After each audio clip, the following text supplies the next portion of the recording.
எல்லாருக்கும் வணக்கம். முந்தா நேற்று நடந்த அந்த திருச்சி டிஎம்கே மாநாடு நீங்கள் பார்த்துருப்பீங்க.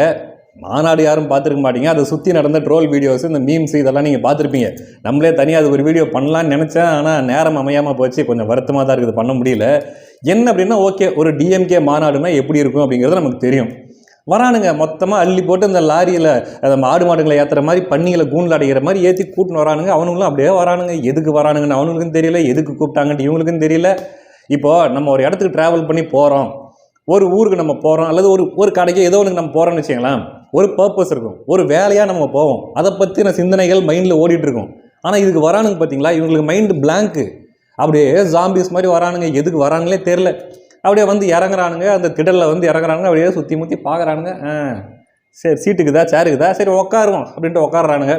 திடீர்னு பார்த்தா மேடையில் பாட்டு ஓடுது. மன்மதராசா பாட்டுலாம் ரீமேக் பண்ணி ஓடுது. ஆட்டத்தை போடுமாமே அப்படின்ட்டு ஆடுறானுங்க. ஆடின உடனே பாட்டு ஆஃப் பண்ணோடனே திருப்பி கப்புன்னு உட்காந்துக்கிறானுங்க.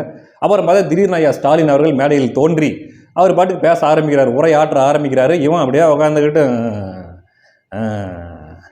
குமார் யார் அவர் அப்படிங்கிற மோடில் உட்காந்துக்கிறான். அப்புறம் திடீர்னு பார்த்தா அங்கே பிரியாணிக்கு கூப்பிட்றாங்க. ரெடி ஆகிடுச்சு வாங்க பாண்டு. பிரியாணியான்ட்டு குட்டுன்னு ஓடுறான். 2 கையிலையும் அள்ளி உள்ளே விடுறான். அப்புறம் தான் ஒரு தெளிவு வருது, அப்பாடா அப்படின்ட்டு.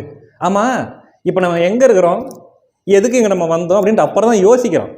அதுக்கப்புறமா பார்த்தா பார்க்குறோம், பிரியாணி ஒரு 4-5 கடை சும்மா கிடக்குது. ஒரு 5-6 பொட்டலத்தை தூக்கி ஒரு பையில் போட்டு இப்படி தோலில் மாட்டிக்கிட்டு அவன் பாட்டுக்கு கிளம்பிடுறான். புரிஞ்சுக்கிறோம், டிப்பிக்கல் டிஎம்கே மாநாடுனா இப்படி தான் இருக்கும்னு. ரைட்டு, எல்லாத்தையும் புரிஞ்சுக்கிறேன்ப்பா.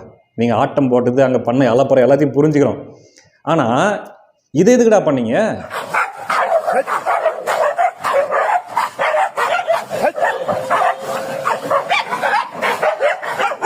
இந்த ஒரு பர்டிகுலர் பார்ட் தாங்க எனக்கு புரியல. டேய், உங்களுக்கு எல்லாமே கொடுத்துருக்குறாங்க. பிரியாணி கொடுத்துருக்குறாங்க, வாட்டர் பாக்கெட்டு, வாட்டர் கேனு, அப்புறம் ஜூஸு, அப்புறம் ஸ்நாக்ஸு, பிஸ்கெட்டு, அது இதுன்ட்டு எக்கச்சக்கமாக அள்ளி கொடுத்துருக்குறாங்க. எல்லாத்தையும் வாங்கி உள்ள தள்ளனல்ல, அது போக உனக்கு எல்லாம் கிடச்சிச்சில்ல. அப்புறம் எதுக்குடா அந்த பெரியவரோட வேட்டியை உருவுனீங்க? அவர் வேட்டிக்குள்ளே அப்படி என்னத்தடா பார்த்தீங்க அப்படிங்கிற மாதிரி கேள்விகள் நமக்கு வருது இல்லையா?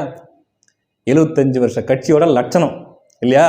சரி, ரைட், இது ஒரு பக்கம் இருக்கட்டும். இப்போ விஷயத்துக்கு வரலாம். என்ன அப்படின்னா, நேற்று கோயம்புத்தூரில் கவுண்டம்பாளையம் அப்படின்ற ஏரியாவில் இருக்கிற ஒரு அரசு நடுநிலை பள்ளி, அந்த பள்ளியில் மதிய உணவு சாப்பிட்ட மாணவர்கள் கிட்டத்தட்ட எல்லாம் பார்த்திங்கன்னா சின்ன குழந்தைங்களாம், சின்ன பிள்ளைங்க தான். 43 பேர் மயக்கம் அடைஞ்சு போய் மருத்துவமனையில் சேர்த்துருக்குறாங்க. Food poison. என்ன சொல்கிறாங்க அப்படின்னா, சாப்பாட்டில் பள்ளி விழுந்திருக்கு, அதை பார்க்காம அந்த மாணவர்களுக்கு அதை பரிமாறிக்கிறாங்க அப்படின்ட்டு சொல்கிறாங்க. அத்தனை மாணவர்களும் போயிட்டு ஹாஸ்பிட்டலில் அட்மிட் ஆகிருக்காங்க. இதில் கொடுமை என்ன அப்படின்னா, ஒரு நியூஸ் சேனல் கூட அதை கவர் பண்ணல. இது நீங்கள் பார்த்தீங்கன்னா, ஏற்கனவே போன ஒரு தடவை பார்த்தோம்ல, செந்தில் பாலாஜிக்கு சிபிஐயில் சம்மன் அனுப்பியிருந்தாங்க. அந்த சம்மன் அனுப்பின விஷயத்தையே தமிழ்நாட்டு ஊடகங்கள் எதுவுமே கவர் பண்ணாமல் ஏஎன்ஐ அப்படின்ற ஒரு வடநாட்டு ஊடகம் தான் அதை கவர் பண்ணிச்சுன்னு நம்ம பார்த்தோம். அதே மாதிரி இந்த விஷயத்தையுமே கூட தமிழ்நாட்டு ஊடகங்கள் எதுவுமே கவர் பண்ணல.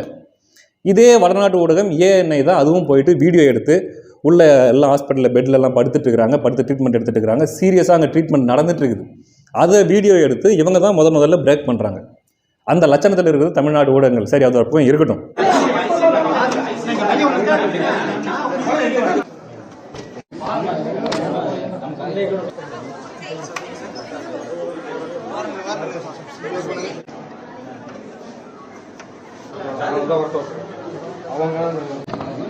ஸ்டூடண்ட்ஸ் இருக்காங்களா? சரி, இந்த ஊடகங்களை பற்றி நம்ம அப்புறம் பேசுவோம். ஏன்னா இன்னொரு விஷயத்தில் இதே மாதிரியான ஒரு கேவலமான வேலை, ஒரு ஊடக மறைப்பு வேலையை தமிழ்நாட்டு மீடியாக்கள் பண்ணியிருக்குது. அதனால் அது 2 விஷயத்தையும் ஒன்றா வச்சு இந்த ஊடகங்களை பேசிக்குவோம். அதுக்கு முன்னாடி இந்த வைஷ்ணவின்னு ஒருத்தங்க இருந்தாங்க.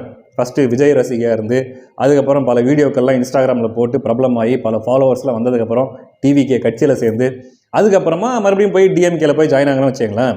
டிவிகேல இருக்கிற வரைக்கும் டிஎம்கேவை வண்டியாக திட்டிகிட்டு இருந்தாங்க.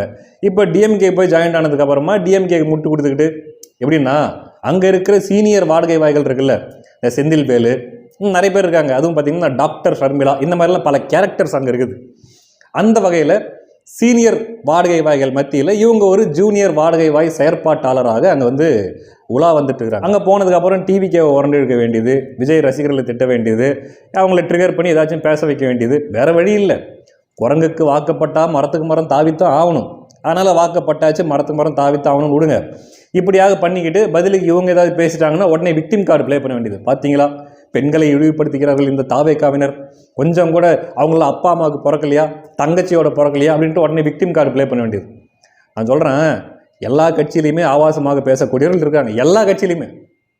ஒரு 2019, 20 அந்த காலகட்டத்தில் பார்த்தீங்கன்னா நாம் தமிழர் ஐடி விங் ரொம்ப இந்த மாதிரிலாம் எதுவுமே இல்லாமல் க்ளீனாக இருந்துச்சு. இப்போ அவங்களும் வந்து உருமாறிக்கிட்டாங்கன்னு வச்சாங்களேன். ஆக மொத்தத்தில் பாரபட்சம் இல்லாமல் எல்லாருமே ஆபாசமாக பேசுகிறாங்க. இதில் விஷயம் என்னன்னா, மற்ற கட்சியில் இருக்கிறவனாவது ஆபாசமாக பேசுகிறவங்க பார்த்தீங்கன்னா ஏதாவது ஒரு ஃபேக் ஐடியிலையோ எவனோ இருப்பான், அவன் அடையாளம் தெரியாதவனா இருப்பான், முக்கியமான கட்சியில் நிர்வாகியாகவோ கட்சியில் ஏதோ ஒரு பொறுப்பாளராகவோ அல்லது ஒரு அஃபிஷியல் பேச்சாளராகவோ இருக்க மாட்டான். அவன் யாருன்னு கூட தெரியாது, பேசிகிட்டு இருப்பான்.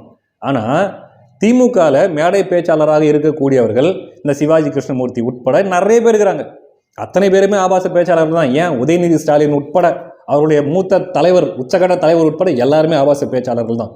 அப்படி இருக்கும்போது அப்படிப்பட்ட ஒரு கட்சியில் இருந்துக்கிட்டு திமுகவில் இருக்கக்கூடிய பெண்கள் மற்ற கட்சியில் இருக்கிறவங்க வந்து ஆபாசமாக பேசுகிறாங்க, பெண்களை அவமதிக்கிறாங்கன்னு சொல்கிறதுக்கு உங்களுக்கு தார்மீக தகுதியோ உரிமையோ கிடையாது.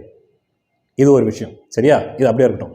இப்போ இந்த வைஷ்ணவி என்ன பண்ணியிருக்காங்க அப்படின்னா, அந்த குழந்தைங்களுக்கு சாப்பாட்டில் ஃபுட் பாய்சன் ஆகி போயிட்டு அவங்க மருத்துவமனையில் படுத்து கிடக்குறாங்க, ட்ரீட்மெண்ட் எடுத்திருக்காங்க. இந்த பாப்பா, இந்த வைஷ்ணவி வந்து ஒரு ட்வீட் போடுறாங்க. என்ன அப்படின்னா, கோவை கவுண்டம்பாளையம் மாநகராட்சி நடுநிலைப் பள்ளியில் உடல்நல பாதிப்படைந்த குழந்தைகளையும் பெற்றோர்களையும் நேரில் சென்று நலம் விசாரித்தேன். அப்பா அவ்வளோ பெரிய ஆளு. நேரில் சென்று நலம் விசாரித்தேன்.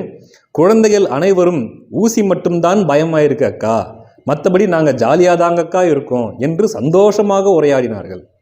அனைவரும் நலமுடன் வீடு திரும்ப தயாராக உள்ளனர் அப்படின்னு போட்டிருக்காங்க. அதாவது கிராமத்துலலாம் ஒன்று சொல்லுவாங்க, குன்னி பசங்க வெல்லாமல் வீடு வந்து சேராது அப்படின்ட்டு. குன்னி பசங்கன்னா சின்ன பசங்க, குட்டி பசங்கன்னு அர்த்தம். அவங்க போயிட்டு ஒரு விவசாயம் பண்ணுறாங்கன்னா அந்த விவசாயம் வீட்டுக்கு வந்து சேராதுன்னு அதுக்கு அர்த்தம். அந்த மாதிரி இவங்க போனாங்களா, அங்கே இருக்கக்கூடிய மாணவர்கள் அந்த குழந்தைங்களெல்லாம் சந்திச்சாங்களாம், அவங்க பெற்றோர்களை சந்தித்து அவங்கெல்லாம் நலம் விசாரித்தாங்களாம். எல்லாம் சேர்த்தான். திமுகவுக்கு முட்டு கொடு, அதான் நான் ஏற்கனவே சொன்னேன்ல, குரங்குக்கு வாக்குப்பட்டால் மரத்துக்கு மரம் தாவித்தான் ஆகணும். அதுக்காக வேண்டி முட்டு கொடுங்க வேணாங்களே. நான் போய் பார்த்தேன், ஓரளவுக்கு உடல் நலம் அவங்க தேறி வந்திருக்கிறாங்க, கொஞ்சம் கொஞ்சமாக அவங்க ரெக்கவர் ஆகிட்டு இருக்காங்க, கூடிய சீக்கிரம் நல்லாயிடுவாங்க, நல்லாயிட்டு வீட்டுக்கு போயிடுவாங்க அப்படின்ற அளவில் மெயின்டைன் பண்ணியிருந்தா பரவாயில்ல, ஜாலியாக இருக்காங்கக்கா அப்படின்னு சொன்னாங்களாம். அங்கே போயிட்டு அந்த ஃபுட் பாய்சனான அந்த சாப்பாட்டு பல்லி விழுந்து அந்த சாப்பாட்டை சாப்பிட்டு உள்ளுக்குள்ளே அது என்னென்ன ஆச்சோ, என்னென்ன மாதிரியான உடல் உபாதைகளுக்குள்ளே அவங்க கோத்ரூ பண்ணி வந்திருக்காங்களோ, கஷ்டப்பட்டு அவங்க படுத்துட்டு இருக்கிறாங்க. அவங்க வந்து ஜாலியாக இருக்காங்கக்கா அப்படின்னு சொன்னாங்களாம். ஏம்மா ரைட்டு, மனசாட்சி இல்லை, கொஞ்சம் கூட அந்த வெக்கம் மானம் சூடு சொன்ன இது எல்லாமே திமுக காரங்களுக்கு இருக்காதுன்னு எனக்கு தெரியும். ஆனால் நான் சொல்கிறது என்னென்னா, குறைஞ்சபட்சம் அறிவோடு நடந்துக்கங்க. அறிவு, பேசிக் சென்ஸ், காமன் சென்ஸ் இருக்குல்ல, அதோடு நடந்துங்க.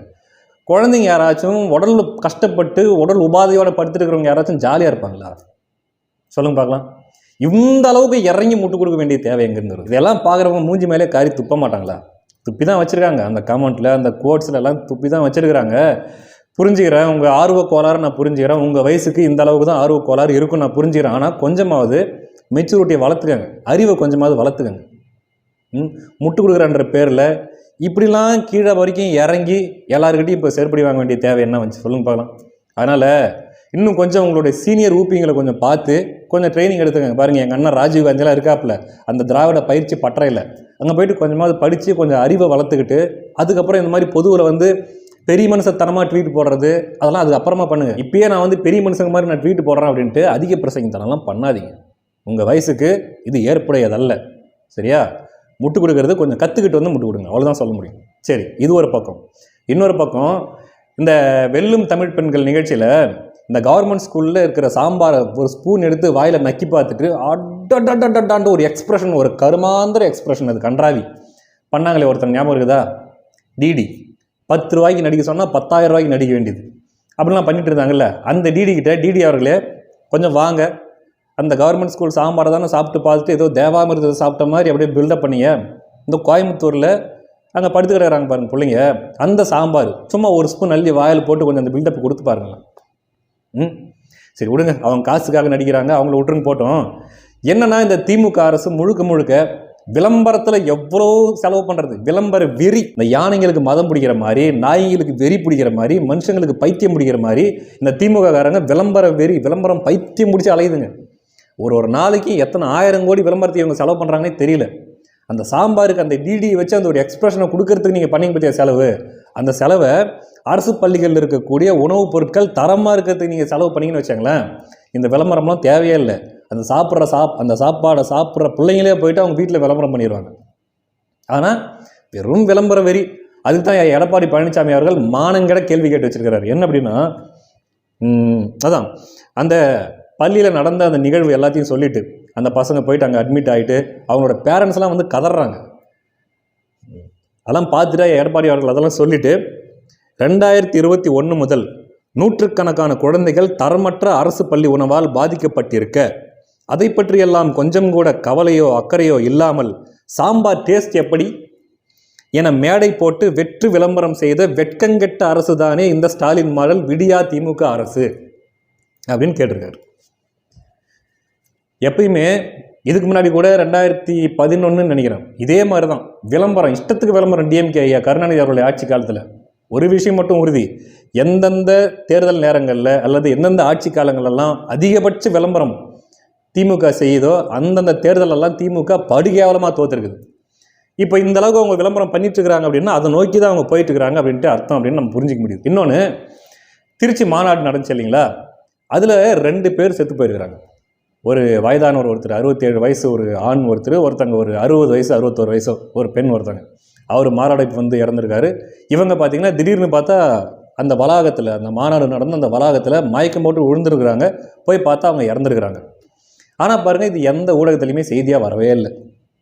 ஒரு நியூஸ் பேப்பரில் ஒரு ஓரமாக ஒரு துண்டு செய்தியாக மட்டும் வந்திருக்குது. 2 பேர் இறந்து போன விஷயம்.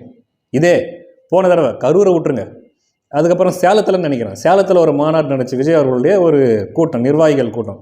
அந்த கூட்டத்தில் ஒரு வடமாநில இளைஞர் ஒருத்தர் அங்கே இறந்து கிடந்தார் அப்படின்ட்டு ஒரு செய்தி வந்துச்சு, நீங்கள் பார்த்துருப்பீங்க. அதுவும் பார்த்தீங்கன்னா அவருடைய நண்பர்களெல்லாம் பேட்டி கொடுத்துருந்தாங்க. என்ன அப்படின்னா, அவருக்கு ஏற்கனவே அந்த உடல் உபாதைகள், அந்த ஃபிசிக்கல் ப்ராப்ளம்ஸ்லாம் இருந்துச்சு, வேணான்னு சொல்லி வார்ன் பண்ணோம், அதையும் தாண்டி தான் நான் வரேன்ட்டு வந்தார் அப்படின்ட்டு. அந்த வெயில், அந்த ஹீட்டு அதெல்லாம் ஒத்துக்காமல் அவருங்க மயக்கம் அடைஞ்சு விழுந்து இறந்துட்டார் அப்படின்ட்டு. அதை எடுத்து போட்டு இந்த ஊடகங்கள்லாம் எவ்வளோ பெருசாக பூதாகரப்படுத்தினாங்க. விஜய் அவர்கள் காவு வாங்குகிறார், விஜய் அவர்கள் கொலைகாரர், விஜய் கட்சிக்கு கூட்டத்துக்கு வர்றவங்கெல்லாம் செத்து போகிறாங்க அப்படிங்கிற அளவுக்கு ரொம்ப ரொம்ப கேவலமாக ஒரு ப்ரொஜெக்ஷனை இந்த ஊடகங்கள்லாம் பண்ணிகிட்டு இருந்துச்சு. இங்கே திமுக இதுக்கு முன்னாடியே பார்த்தீங்கன்னா போன மாநாடு நடந்தப்போ திமுக மாநாட்டுக்காக போய் கம்பி நடுறாங்க, கொடி கம்பம் நடுறான்ட்டு போய் 2 பேர் நட்டு 2 பேர் அதில் செத்து போனாங்க, கரண்ட் ஷாக் அடித்து செத்து போனாங்க. அதை பற்றி ஏதாவது நியூஸ் வந்துச்சா? இல்லை. இப்போ இந்த மாநாட்டில், திருச்சி மாநாட்டில் 2 பேர் இறந்து போயிருக்கிறாங்க. இதுவே விஜயருடைய மாநாட்டில் நடந்திருந்தா இந்நேரம் இந்த ஊடகங்கள்லாம் அதை மட்டும்தான் ஃப்ளாஷ் நியூஸாக போட்டிருக்கும். அதுவும் சன் டிவிக்காரன் குணசேகரன்லாம் கையிலே பிடிக்க முடியாது. அப்படி இருக்கும்போது இந்த ஊடகங்கள் இந்த திருச்சியில் இந்த 2 பேர் இறந்த விஷயமா இருக்கட்டும், அதே மாதிரி அந்த கோயம்புத்தூரில் இந்த குழந்தைங்க ஃபுட் பாய்சன் ஆகிட்டு போய் எங்கள் ஹாஸ்பிட்டல் அட்மிட் ஆகிருக்காங்க, அதையும் சரி யாருமே கவர் பண்ணல. இத்தனையும் விஜய் அவர்களோட கூட்டத்துக்கு வர்றவங்கலாம் தானாக விருப்பப்பட்டு வர்றாங்க, யாரும் அவங்கள ஃபோர்ஸ் பண்ணல. யாராவது வேண்டான்னு தடுத்தாலுமே கூட நான் அங்கே போகிறேன் இங்கே போகிறேன்னு ஏதாச்சும் ஒரு சாக்கு போக்க சொல்லிட்டு விஜய் அவர்களை பார்க்கறதுக்காக அவங்க வராங்க.